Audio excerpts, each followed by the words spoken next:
Viewer discretion is advised. This content is for education and entertainment purposes. Any opinions are the opinion of hosts or guests and not the opinion of employers.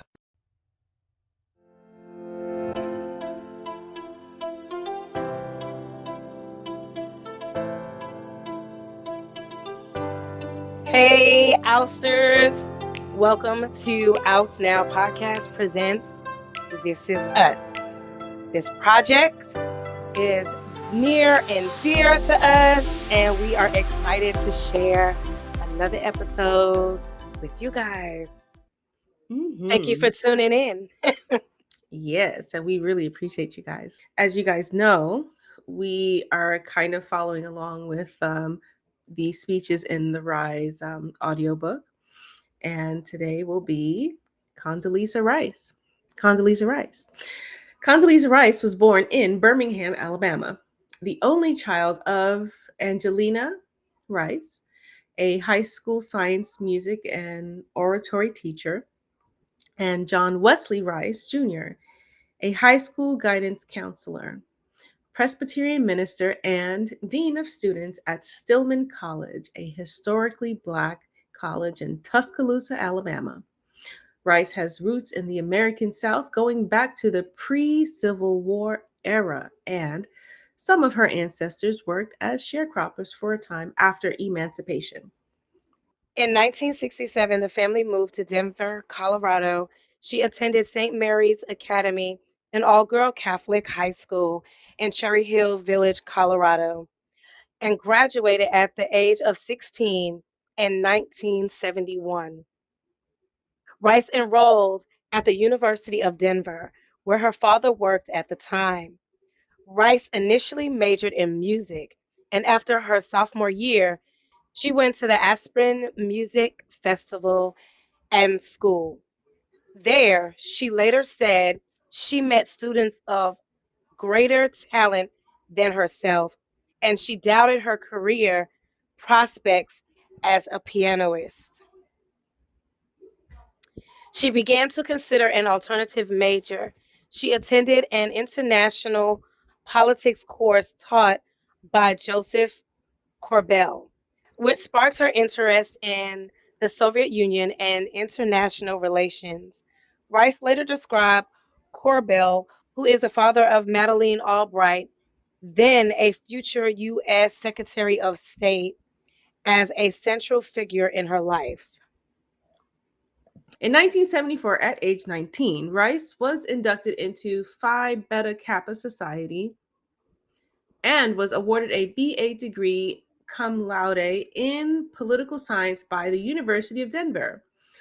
While at the University of Denver, she was a member of Alpha Chi Omega Gamma Delta chapter. That's a mouthful. She obtained an MA degree in political science from the University of Notre Dame in 1975. She first worked in the State Department in 1977 during the Carter administration as an intern in the Bureau of Educational and Cultural Affairs. She also studied Russian at Moscow State University in the summer of 1979 and interned with the Rand Corporation in Santa Monica, California. In 1981, at the age of 26, she received her PhD in political science from the Joseph Corbell School of International Studies at the University of Denver.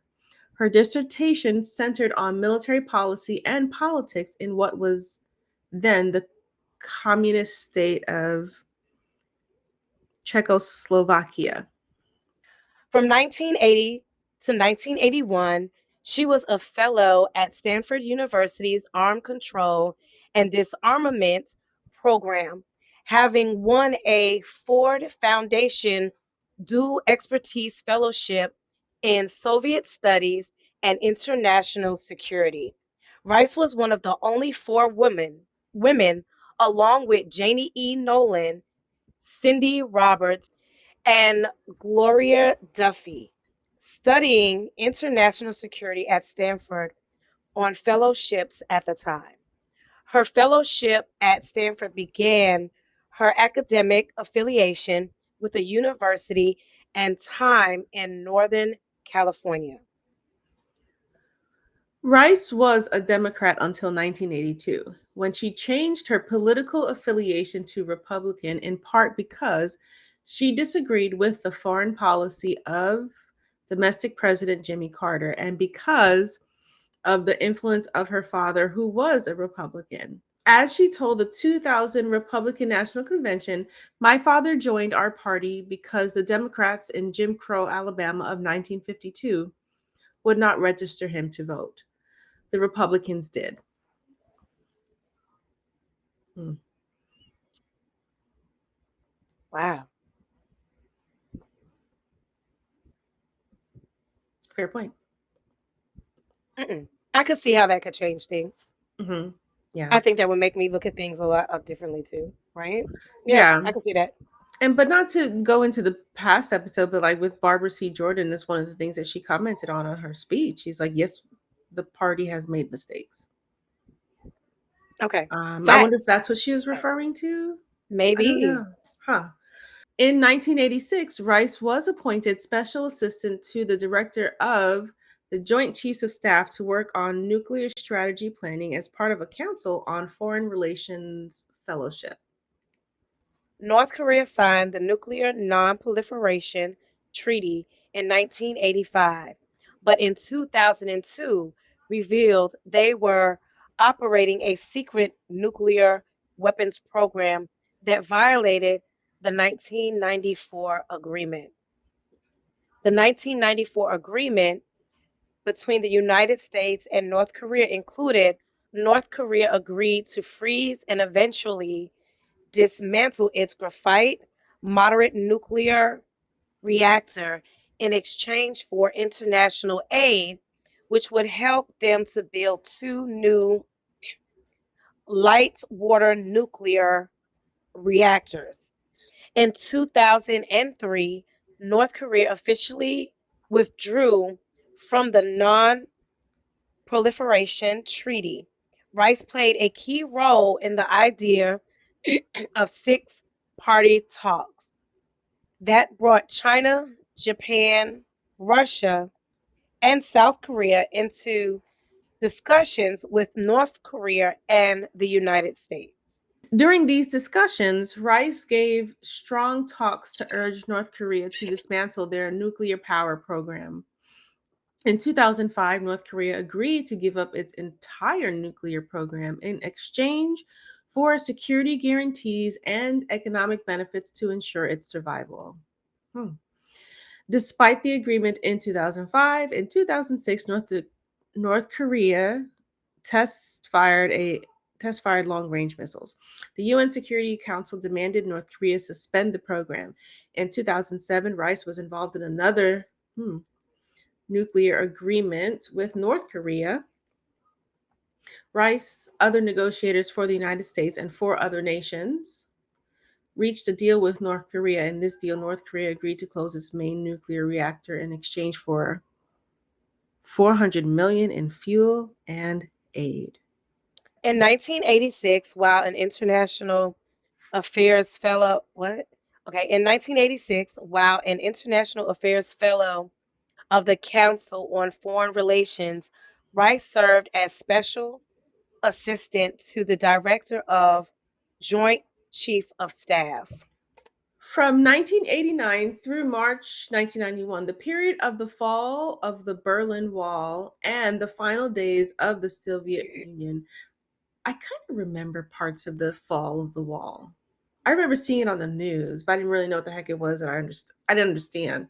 Mhm. Um, she served in President George H.W. Bush's administration as director and then senior director of Soviet and East European Affairs in the National Security Council and a special assistant to the president for national security affairs.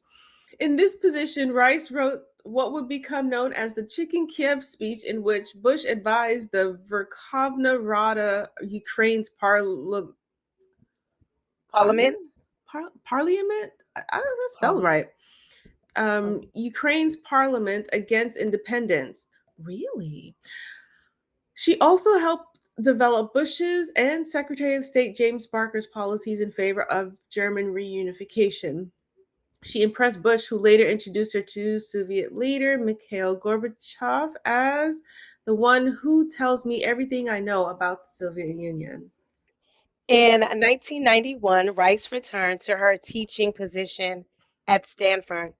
Although she continued to serve as a consultant on the former Soviet bloc for numerous clients in both the public and private sector. Late that year, California Governor Pete Wilson appointed her to the bipartisan committee that had been formed to draw new state legislative and congressional districts in the state. In 1997, she served on the Federal Advisory Committee on Gender Integrating Training in the Military. During George W. Bush 2000 presidential election campaign, Rice took a one-year leave of absence from Stanford University to serve as his foreign policies advisor. The group of advisors she led called itself the Vulcans in honor of the monumental Vulcan statue, which sits on the hill overlooking her hometown of Birmingham, Alabama. Rice would later go on to give a noteworthy speech at the 2000 Republican National Convention. Ladies and gentlemen, my dear friend, Dr. Condoleezza Rice.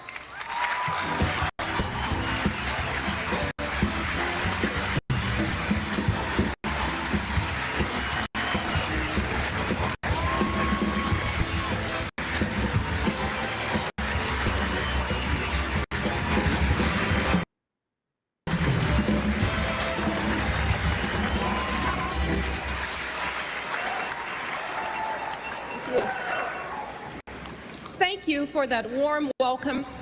Thank you, Governor, for that generous introduction. Ladies and gentlemen, distinguished guests, fellow delegates from the Golden State of California, and fellow delegates from around the country. Tonight, we gather to reflect on America's unique opportunity to lead the forward march of freedom and to fortify the peace. We offer special thanks to all those Private Ryans who served over the decades so that tyranny would not stand.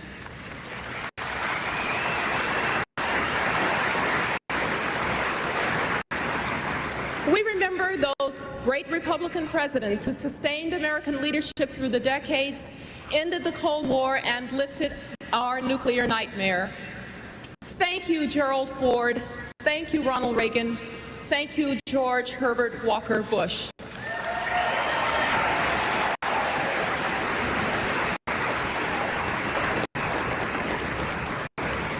And tonight we gather to acknowledge this remarkable truth. The future belongs to liberty, fueled by markets and trade, protected by the rule of law, and propelled by the fundamental rights of the individual. Information and knowledge can no longer be bottled up by the state. Prosperity flows to those who can tap the genius of their people.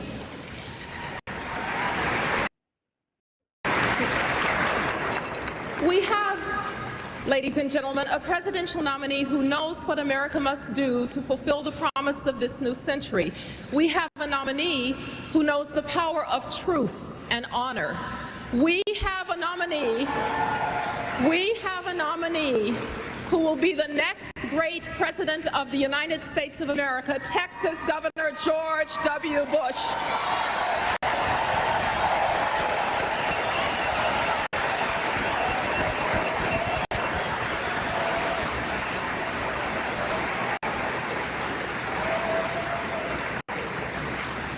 It is fitting that I stand before you to talk about Governor Bush's commitment to America's principled leadership in the world, because that is the legacy and tradition of our party, because our party's principles made me a Republican.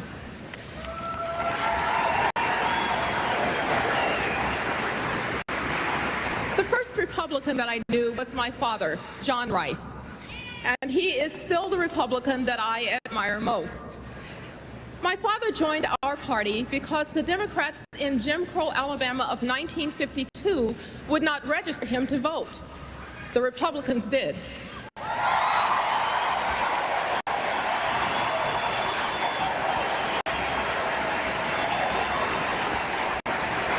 I want you to know that my father has never forgotten that day, and neither have I.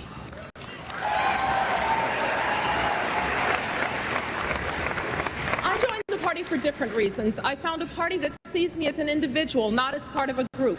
I found a party that puts family first. I found a party that has love of liberty at its core, and I found a party that believes that peace begins with strength.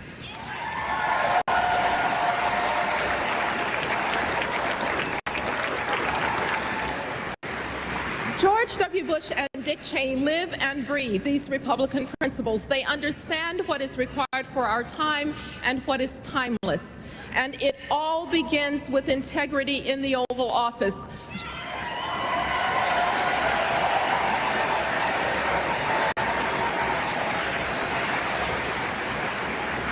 George W. Bush is a man of his word. Friend and foe will know that he keeps his word and tells the truth.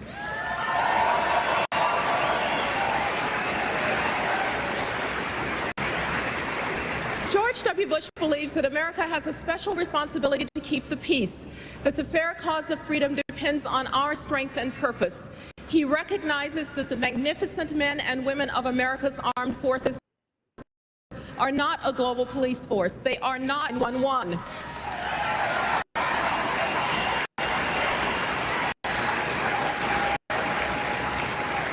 He will keep faith with them because they are the strongest shield and the surest sword in the maintenance of peace. And I want to assure you, if the time ever comes to use military force, President George W. Bush will do so to win, because for him, victory is not a dirty word.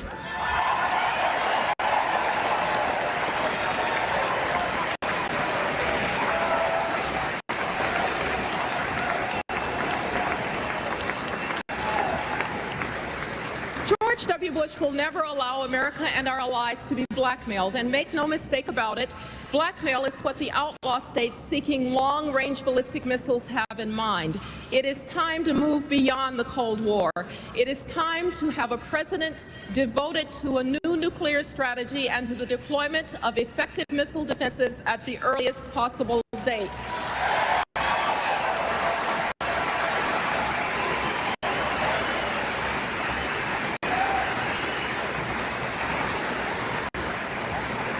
George W. Bush knows that America has allies and friends who share our values, and he has said the president should call our allies when they are not needed, so that he can call upon them when they are needed. He understands the power of trade to create jobs at home and extend liberty abroad. But most importantly, George W. Bush, the George W. Bush that I know, is a man of uncommonly good judgment. He is focused and consistent. He believes that we Americans are at our best when we exercise power without fanfare and arrogance. He speaks plainly and with a positive spirit. In the past year, I have had the opportunity to get a glimpse of what he will be like as president. I've traveled with him to Mexico, and I've seen the respect he has gained from its leaders and the affection he has won from its people. When he enters office, he will know more about our Mexican neighbor than any president in our history.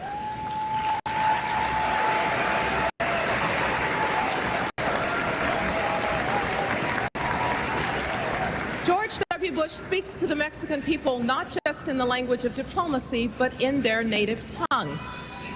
I have watched him explain America's interest to the Russian foreign minister while assuring him that a peaceful Russia has nothing to fear from America. He has told the South African president of his hope for peace and prosperity in Africa. And I know that he understands the complexities of our relationship with China.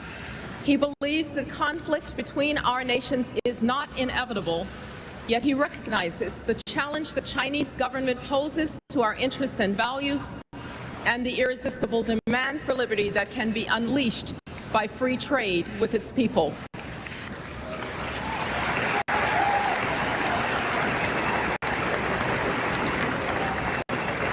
And Governor Bush has joined the bipartisan tradition of support for Israel's quest for enduring peace with its neighbors. George W. Bush will work with Congress so that America speaks with one voice. He has demonstrated in this campaign that he will never use foreign policy for narrow partisan purposes.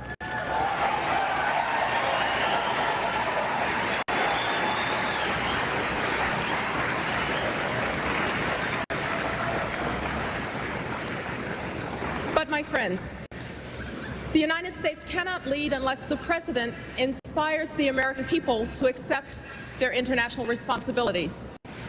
George W. Bush will inspire us because he understands who we are.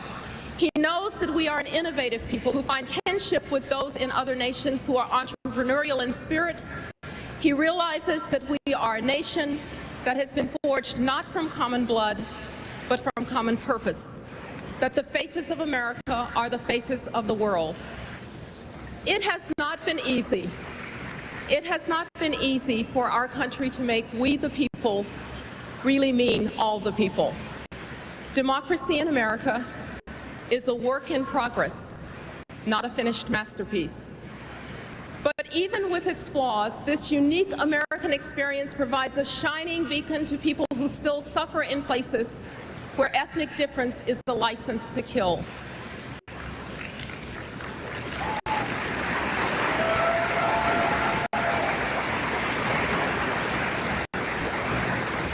And my friends, George W. Bush understands that America is special among nations, that throughout our history, people everywhere have been inspired to flee tyranny and the constraints of class to gain liberty and pursue happiness in this great land. In America, with education and hard work, it really does not matter where you came from, it matters only where you are going.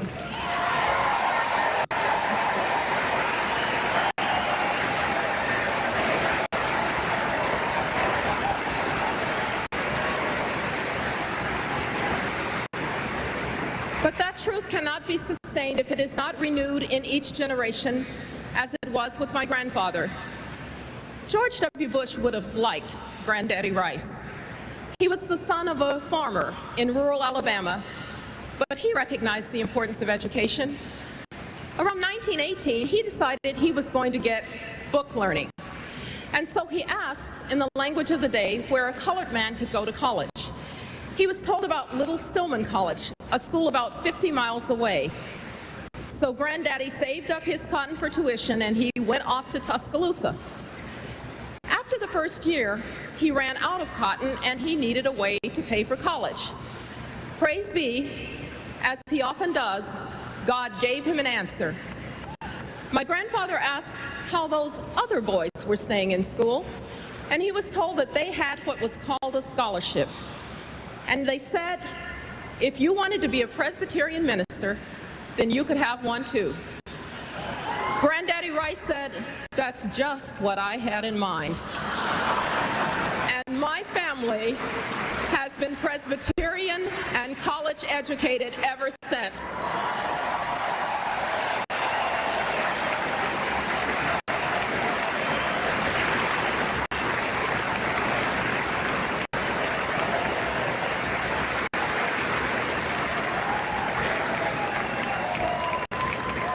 But you know, that's not just my grandfather's story. That's an American story. The search for hope, the search for opportunity, the skill of good hard work. My friends, George W. Bush challenges us to call upon our better selves, to be compassionate toward those who are less fortunate, to cherish and educate every child, descendants of slaves and immigrants alike, and to thereby affirm the American dream for us all. On that firm foundation, confident of what we are defending, confident of who we are, we will go forth. We will go forth to extend peace, prosperity, and liberty beyond our blessed shores. Thank you. Let's go out and elect George W. Bush and On December 16, 2000, Rice was named as National Security Advisor, upon which she stepped down from her position at Stanford. She was the first woman to occupy the post. Rice earned the nickname of Warrior Princess, reflecting strong nerve and delicate manners. During the summer of 2001, Rice met with CIA Director George Tenet to discuss the possibilities and prevention of terrorist attacks on American targets. On July 10, 2001, Rice met with Tenet in what he referred to as an emergency meeting held at the White House at Tenet's request to brief Rice and the NSC staff about the potential threat of an impending Al Qaeda attack. Rice responded by asking Tenet to give a presentation on the matter to Secretary Donald Rumsfeld and Attorney General John Ashcroft. Rice characterized the August 6, 2001 presidential daily brief bin Laden determined to strike in U.S. as historical information. Rice indicated it was information based on old reporting. Sean Willents of Salon magazine suggested that the PDB containing current information based on continuing investigation, including that bin Laden wanted to bring the fight to America. On September 11th, 2001, Rice was scheduled to outline a new national security policy that included missile defense as a cornerstone and played down the threat of stateless terrorism. When asked in 2006 about the July 2001 meeting, Rice asserted she did not recall the specific meeting, commenting that she had met repeatedly with Tenet that summer about T threats. Moreover, she stated that it was incomprehensible to her that she had ignored T threats 2 months before September 11th. Rice was a proponent of the 2003 invasion of Iraq. After Iraq delivered its declaration of weapons of mass destruction to the United Nations in December of 2002, Rice wrote an editorial for the New York Times entitled Why We Know Iraq is Lying. In a January 10th, 2003 interview with CNN's Wolf Blitzer, Rice made headlines by stating regarding Iraqi President Saddam Hussein's nuclear capabilities, the problem here is that there will always be some uncertainty about how quickly he can acquire nuclear weapons, but we don't want the smoking gun to be a mushroom cloud. In October 2003, Rice was named to run the Iraq Stabilization Group to quell violence in Iraq and Afghanistan and to speed the reconstruction of both countries. By May 2004, the Washington Post reported that the council had become virtually non existent. Leading up to the 2004 presidential election, Rice became the first national security advisor to campaign for an incumbent president. She stated that while Saddam Hussein had nothing to do with the actual attacks on America, Saddam Hussein's Iraq was part of the Middle East that was festering and unstable, and was part of the circumstances that created the problem on September 11th. After the invasion, when it became clear that Iraq did not have nuclear WMD capabilities, critics called Rice's claims a hoax, deception, and demagogic scare tactics. Dana Milbank and Mike Allen wrote in the Washington Post, either she missed or overlooked numerous warnings from intelligence agencies seeking to put caveats on claims about Iraq's nuclear weapons program, or she made public claims that she knew to be false. On November 16, 2004, Bush nominated Rice to be Secretary of State. On January 26 of 2005, the Senate confirmed her nomination by a vote of 85 to 13. The negative votes, the most cast against any nomination for Secretary of State since 1825, came from senators who, according to Senator Barbara Boxer, wanted to hold Dr. Rice and the Bush administration accountable for their failures in Iraq and in the war on terrorism. Their reasoning was that Rice had acted irresponsibly in equating Saddam's regime with Islamic terrorism, and some could not accept her previous record. Senator Robert Byrd, a prominent Senate institutionalist who was concerned with executive overreach, voted against Rice's appointment, indicating that she has asserted that the president holds far more of the war power than the Constitution grants him. As Secretary of State, Rice championed the expansion of democratic government and other Americans' values. American values are universal. An international order that reflects our values is the best guarantee of our enduring national interest.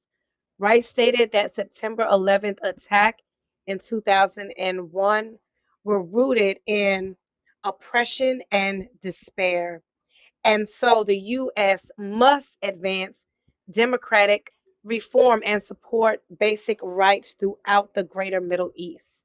Rice also Rice also reformed and reconstructed the department as well as U.S. diplomacy as a whole.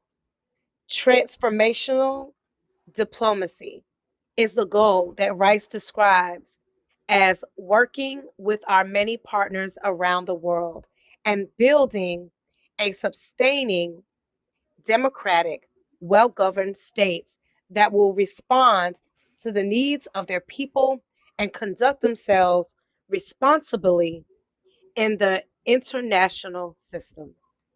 In May 2017, Rice said she opposes the removal of Confederate monuments and memorials or the renaming of buildings named after Confederate generals. She argued if you forget your history, you'll likely repeat it. When you start wiping out your history, sanitizing your history to make you feel better is a bad thing. Rice experienced firsthand the injustices of Birmingham's discriminatory laws and attitudes.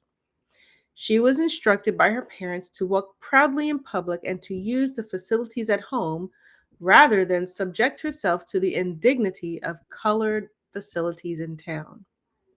As Rice recalls, they refused to allow the limits and injustices of their time to limit our horizons. However, Rice recalls various times in which she suffered discrimination on account of her race, which included being relegated to a storage room at a department store instead of a regular dressing room, being barred, being barred from going to the circus or local amusement parks, being denied hotel rooms, and even being given bad food at restaurants. Also, while Rice was mostly kept by her parents from areas where she might face discrimination, she was very aware of the civil rights struggle and the problems of Jim Crow laws in Birmingham. A neighbor, Julie Emma Smith, described how Condi used to call me and say things like, "Did you see what Bull Connor did today?" She was just a little girl and she did that all the time. I would have to read the newspaper thoroughly because I wouldn't know what she was going to talk about. Rice herself said that the segregation era, those terrible events burned into my consciousness. I missed many days at my segregated school because of the frequent bomb threats.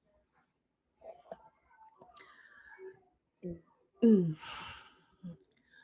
Reverend Rice instilled in his daughter and students that Black people would have to prove themselves worthy of advancement and would simply have to be twice as good to overcome injustices built into the system. Rice said, "My parents were very strategic.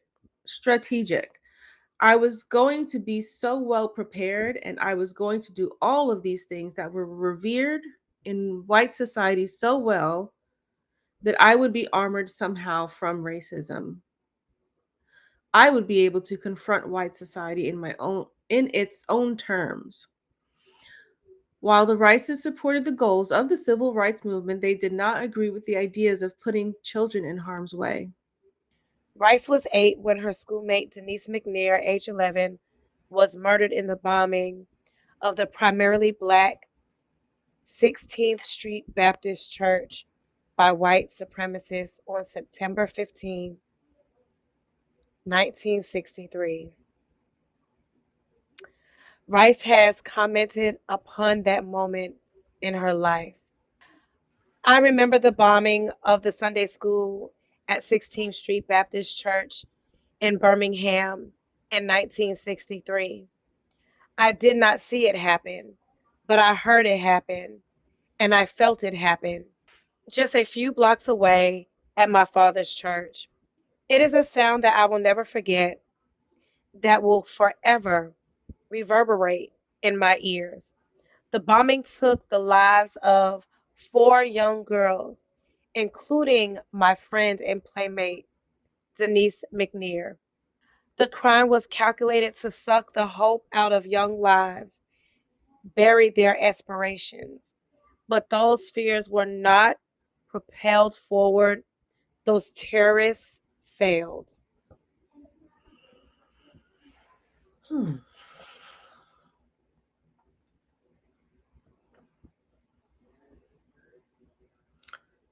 Hmm. That was tough. I didn't know that about her. Like that was her father's church. Like that could have easily been her. No, just a few blocks away at my father. Oh, that was her father's church. That's what she was saying. Yeah, I was like, that could have been her. Like had she been, wow. There's a good documentary about that bombing that is the type of thing that you watch once and only one time because it's just that heartbreaking. Um, yeah, I don't know, I didn't know that about her. Hmm. If we seem a little struck silent, it's because that was a lot. um, It definitely was a lot, especially it started with the September 11th, and then yeah. I think it was just kind of like, Yeah, downhill slope. um, I think yeah. this one was a little bit harder, and I know this is only our fourth episode in this series, but this one was a little bit harder, yes, because of September 11th, and then knowing that she was this close to, what happened in that bombing of that school. Um, Mhm. and even as there's the things that happened while she served in the administration, it was kind of hard because I'm like, I don't necessarily agree with some of the decisions that were made. Mhm. But then as we were kind of going through it, I think the most I'll put it to you this way. In the past, I've always said, I've disagreed with what happened in the war in Iraq, because I was like, well, there was never any weapons of mass destruction, so we went to war on a falsity. But it's kind of put into perspective. Like, we knew this was a possibility. Do we wait for a mushroom cloud, or do we try to be proactive? Is basically what, and I'm not quoting her exactly, but that kind of gave me a different not a different perspective, but something to consider when you're dealing with national security. You know, that's something I'd have to sit with that one. I'd have to Yeah. sit with that one, because,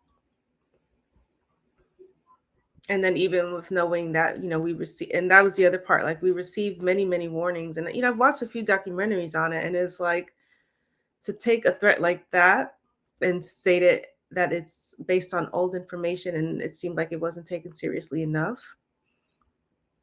It's sobering. But maybe that was part of it. Like, that, it seemed as if that wasn't taken seriously enough. So that way they felt, by the time, fast forward into while we were leading into the Iraqi war, maybe that was the point, that we didn't take that one seriously enough. So maybe we got to take this one seriously now. But Um,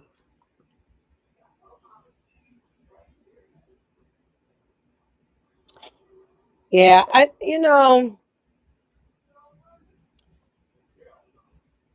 when we were reading about how quickly they kind of turned against her, yeah, like that.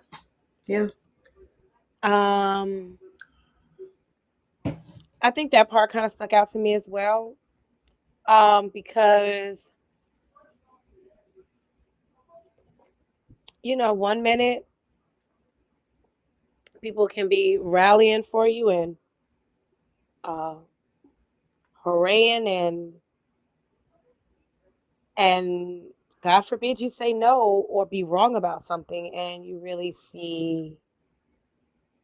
Um, and I'm not trying to minimize what she was wrong about. Mm-hmm. I'm not by any means. But, it kind of reminds me of that saying that I kind of say frequently, like, shit, I'm going to shoot first and ask questions later. If somebody comes up in my house, I'm going to shoot first and ask questions later. And I feel like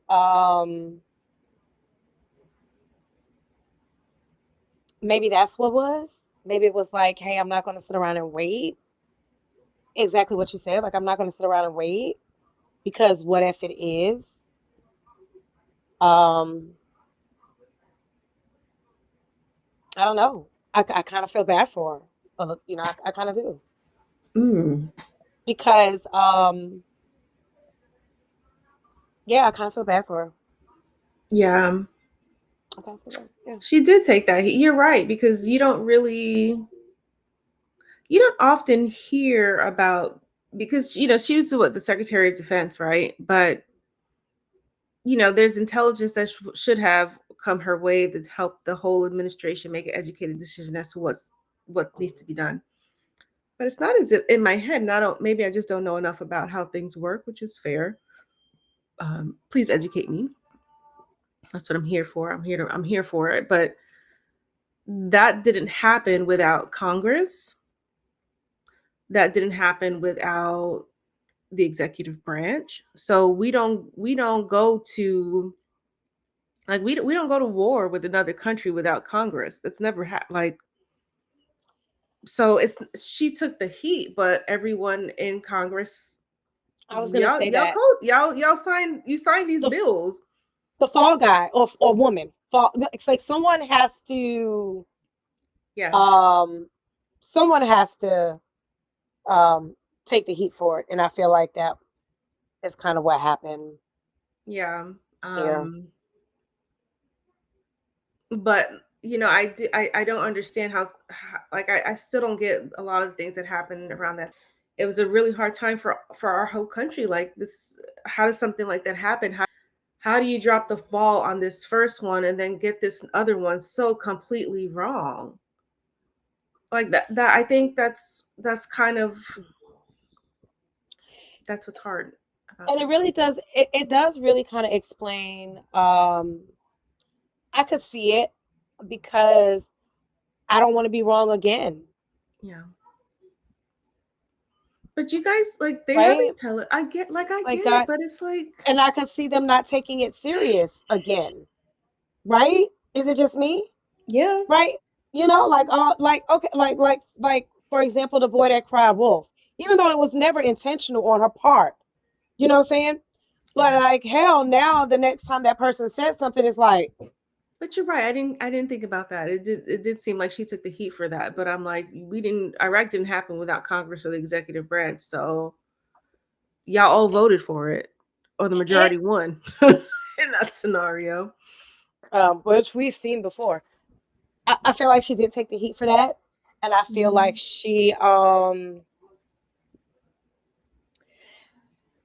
I still feel like she handled it well, right? I think she Gracefully, did very much so. gracefully, right? Very much so. Like she didn't. Like, I might have acted fool, but she didn't. Like, hold up, um, I'm taking all y'all down with me. We're not doing this, but she didn't do that.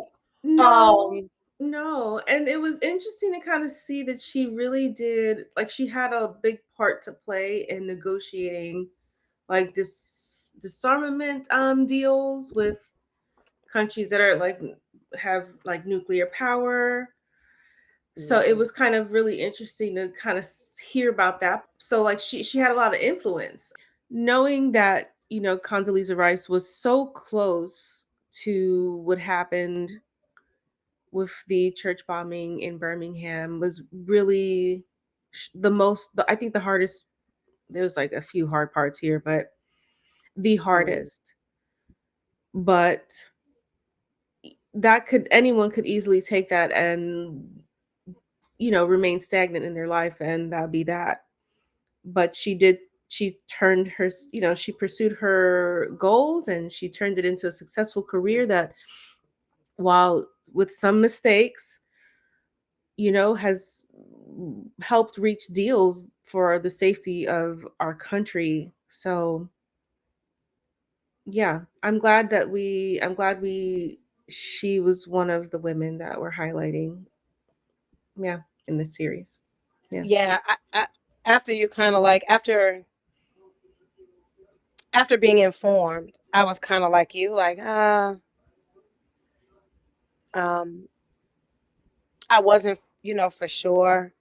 But after really reading her credentials, I'm like, I could see why. Hmm. I absolutely could see it. And regardless of her mistakes, you cannot take away. And I think that's what happens a lot too often is that people only remember and focus on the negative, but there was abundance of positive before and after. And I think talking about her allows us to focus on mm, those positives and not just that Yeah. one mistake. Yeah. So as always, thank you so much for joining us for Oust Now Podcast presents This Is Us. We appreciate you and your support, and we look forward to catching you next week.